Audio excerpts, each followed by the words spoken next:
Hello, everyone. Welcome to Alphawisdom. Today in palmistry, we're going to be talking about the finger's length, and a little more we'll be getting into. All right, let's get started. And you can see the sheet I prepare for you when we do these videos, so you'll know what we're talking about, and perhaps this will help you. Okay, the fingers. To understand the fingers,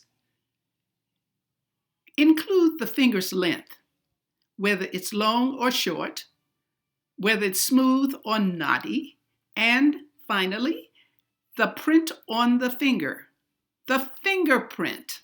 That's important. We want to get that, okay? Now, in general, the length of the fingers must be judged in relation to the length of the palm.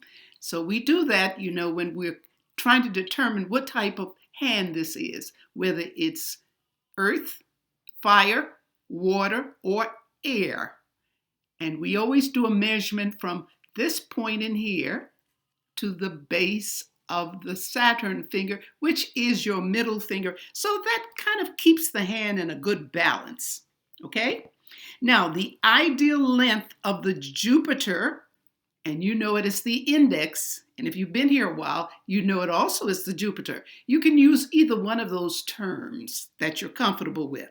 So we're talking about this finger and this finger, which is the Apollo or ring finger, how it measures up with this middle finger, which is Saturn. And to do that, we want to see if the top part is near the top part of this finger, middle finger. And here I've done a little arrow for you. Yes, it is. We always use this top part. This is the flange, the section above this dividing line, these lines on the palm, okay? Remember, you've got 3 sections on each finger. That's a flange. Now, the index finger must measure too in this area. It's not as long. It doesn't reach the top like this one, but it does go there. So this is the top, and we just go right across. So it's above this. So that's good. That's considered general, okay? So the Saturn finger is very important for all the fingers to be measured correctly. Now we're going to leave this and go into the short fingers and the long fingers. We're starting with the short one. In comparison to some fingers hands we see, remember this is a general look, we have fingers that are considered shorter. You wouldn't call them long, all right? And when we're doing this, we are comparing it with the palm size. Remember, we measure from this point to this, and we also measure across. So that's important. Now let's see another example of what is short. All right, on these fingers, let's see. This is almost the length of this one, and this one is equal in length to this one. Index. They're almost looking to be the same length for all 3, but there's a slight difference. This one is just a little taller.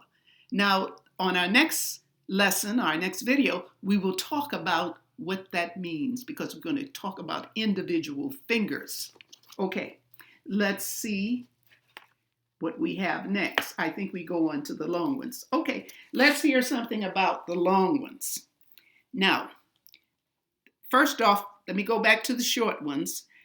Are found on people who are intuitive, impatient, and impulsive. These individuals are quickly able to grasp the essential points of an issue or situation. They tend to see things on a large scale, be they philosophical concepts, projects to be undertaken, or a panoramic view of an area. Unless their fingers are knotted, they also tend to overlook details. So in that overall look, many times details may miss. Now, they may come back and get them, but on the spot, they won't see them. All right, let's go now to the long fingers. long and long. All right. Now with the long fingers, they indicate the opposite of the short fingers. These people are patient, they love detail, and have a penchant for analysis.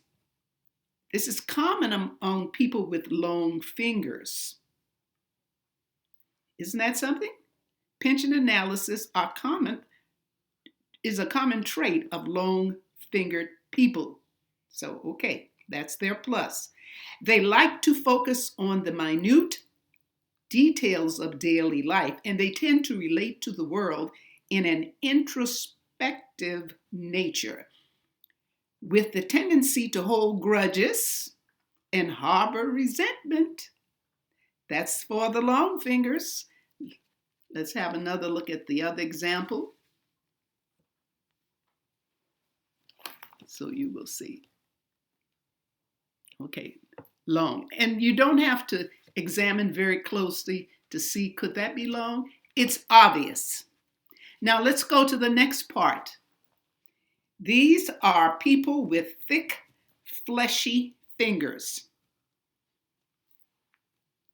You can see very flesh. Not much of a gap in between each finger. Very close together, okay? They enjoy luxury, comfort, sex, good food, and other pleasures. All right, let's see if we have another one. Yes. Fingers are closer together. All right. And our last one. Thin fingers. They don't come any thinner than that. These are long and thin. These people tend to reveal an intellectual person who is often removed from the material three-dimensional world. It's like they're really into their world. They're concentrating. They're feeling something that sometimes they may keep to themselves. But that's how they are. That's what they relate to. Okay? All right. I hope you kind of understand this. We'll stay on the fingers for a while because there's a lot to be said about them. And I think it's important to know this. All right? Well, if you liked it, give a thumbs up, share, and subscribe. Welcome to the new subscribers. Very pleased you are here, and hope you continue to learn and enjoy as you watch. Give a thumbs up if you like this. Share and subscribe. And take care of yourselves. Love yourself. And love and light. Bye.